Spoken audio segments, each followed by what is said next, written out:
ఈ compound interest అంటే ఏంటి అంటే సింపుల్ ఇంట్రెస్ట్ వచ్చేసి జనరల్గా PTR/100 ఈ ఫామ్లో యూజ్ చేసి క్యాలిక్యులేట్ చేస్తాం కదా. అలా జస్ట్ ఇంట్రెస్ట్ క్యాలిక్యులేట్ చేసేయడానికి కాంపౌండ్ ఇంట్రెస్ట్ ఏం ఫామ్లో లేదు. ఇది వచ్చేసి అమౌంట్, టోటల్ అమౌంట్ ఎంత అయింది అని వస్తుంది.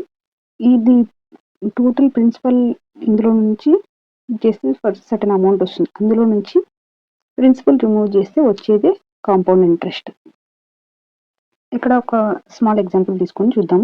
ఇక్కడ ప్రిన్సిపల్ వచ్చేసి 12,000, టైం వచ్చేసి 2 years, rate of interest 10%.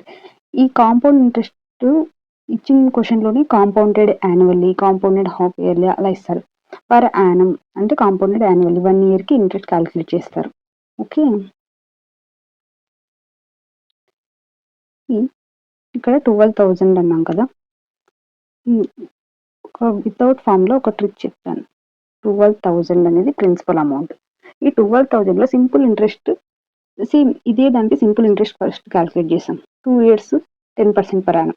So simple interest ఎంత? 20%. ఈ 12,000లో 20% అంటే ఎంత? 10% అంటే 1,200, 20% అంటే 2,400. ఇది వచ్చేసి సింపుల్ ఇంట్రెస్ట్. అదే కాంపౌండ్ ఇంట్రెస్ట్ ఎలా క్యాలిక్యులేట్ చేస్తామంటే ఇదే 12,000కి 10% పర్ యానం. 10% పర్ యానం అంటే ఫస్ట్ ఇయర్కి 1,200 ఇంట్రెస్ట్ అవుతుంది. నెక్స్ట్ సెకండ్ ఇయర్ కూడా 10% పర్ యానమే ఉంటుంది, ఇంట్రెస్ట్ ఏం చేంజ్ కాదు.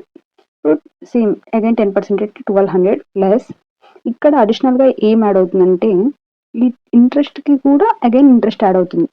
ఫస్ట్ ఇయర్లో 1,200 అనేది ఇంట్రెస్ట్ వచ్చింది, అగైన్ దాంట్లో 10% అంటే 120. టోటల్ ఎంత?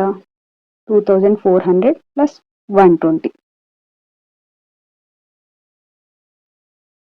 2520.